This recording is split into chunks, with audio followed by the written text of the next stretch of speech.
దీనిలో ప్రోటీన్స్ ఎక్కువగా ఉంటాయి. చికెన్ కి మించిపోయిన టేస్ట్ లో ఉండే ఈ కర్రీని అస్సలు వదలకండి. ఇది మొత్తం కలిపి 200 గ్రామ్స్. హాయ్ ఫ్రెండ్స్, నమస్తే, వెల్కమ్ టు టియానస్ కిచెన్ తెలుగు. ఈ రోజు రెసిపీ మష్రూమ్ మసాలా కర్రీ తయారు చేసే విధానం షేర్ చేస్తున్నానండి. ఇది రోటీలోకి, ఫ్రైడ్ రైస్ లోకి, జీరా రైస్ లోకి అండ్ చాలా అంటే చాలా టేస్ట్ గా ఉంటుంది. నేను ఈ రోజు చపాతీలోకి చేస్తున్నానండి.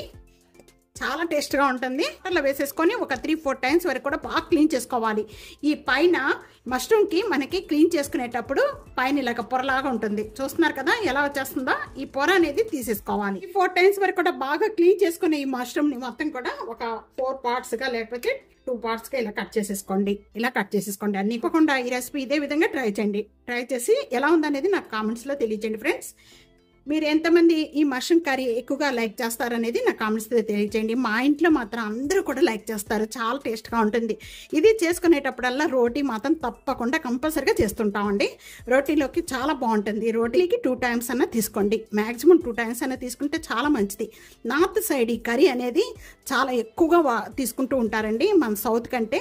ఈ ప్లేట్లో వేసేసుకొని దీంట్లో ఒక 1 టేబుల్ స్పూన్ కారం వేస్తున్నాను, 1/2 టేబుల్ స్పూన్ సాల్ట్, ఒక 1/2 టేబుల్ స్పూన్ పసుపు.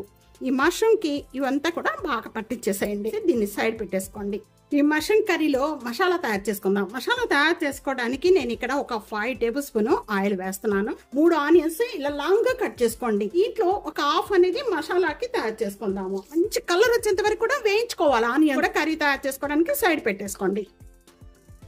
ఇలా వేయించుకున్న ఆనియన్స్ అన్ని కూడా ఒక ప్లేట్లోకి తీసేసుకుందాం.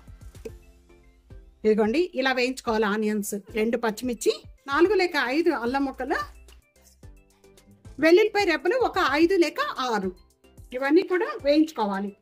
ఇలా వేగిపోయిన వాటిని ఇదే ప్లేట్లోకి తీసేసుకుందాం. ప్యాన్లోని ఆయిల్ అనేది కొద్దిగా తీసేసి పక్కన పెట్టేసుకోండి.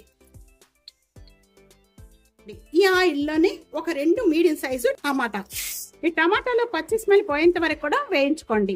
టమాటా ఈ విధంగా సాఫ్ట్ అయిపోయిన వెంటనే కూడా ఈ టమాటా కూడా తీసేసుకొని ఈ సేమ్ ప్లేట్లోని తీసేసుకోండి. ఇది కూడా బాగా చల్లారిన తర్వాత మిక్సీ జార్ పట్టుకోవాలి. మెత్తగా 4 లవంగాలు, కొద్దిగా దాల్చిన చెక్క, ఇవి వేసేసుకోండి. ముందుగా మనం మిగిల్చిన ఉల్లిపాయ కూడా దీంట్లో వేసేసుకోండి. ఆయిల్ కానీ ఏమి పట్టదు. ఆయిల్ ఆల్రెడీ తీసేసి పక్కన పెట్టేసుకున్నామండి. ఈ విధంగా బాగా మగ్గిపోయిన వెంటనే ముందుగా మష్రూమ్ అంతా కూడా మన ఉప్పు కారం అన్ని వేసి సైడ్ పెట్టేసుకున్నామండి. ఇవన్నీ కూడా దీంట్లో యాడ్ చేసేసుకోండి. 1 మినిట్ వరకు కూడా మూత పెట్టి మగ్గించేసుకోవాలి. ఎక్కువసేపు కాదండి, 1 మినిట్ మగ్గించుకుంటే ఆ ముక్కలన్నిటికీ కూడా మసాలా బాగా పడుతుంది. 1 మినిట్ అయిపోయిన వెంటనే ఇప్పుడు మూత ఓపెన్ చేసిపోయిన వెంటనే కూడా ముందుగా మనం మిక్సీ పట్టుకొని ఈ మసాలా అంతా కూడా ఇప్పుడు దీంట్లో వేసుకోవాలి. కొద్దిగా వాటర్ పోసేయండి. ఒక 1 tablespoon garam masala powder, 1 tablespoon ధనియా పౌడర్, టేస్ట్కి సరిపడా 1/2 టేబుల్ స్పూన్ సాల్ట్ వేస్తున్నాను. ఫ్లేమ్లో పెట్టి 3 మినిట్స్ వరకు కూడా మగ్గించేసేయండి. ఇక్కడ 2 మినిట్స్ అయిపోయిన వెంటనే ఇప్పుడు ఓపెన్ చేసేద్దాం. చూడండి చక్కగా మంచిగా మగ్గిపోయింది. గ్రేవీ అంతా కూడా చిక్కబడిపోయింది. మనం వాటర్ యాడ్ చేసుకునేటప్పుడు చాలా తక్కువగా యాడ్ చేసుకోండి, ఎక్కువగా యాడ్ చేసుకోవద్దు. కొత్తిమీర వేసేసుకొని సర్వింగ్ ప్లేట్లో తీసేసుకుందాం.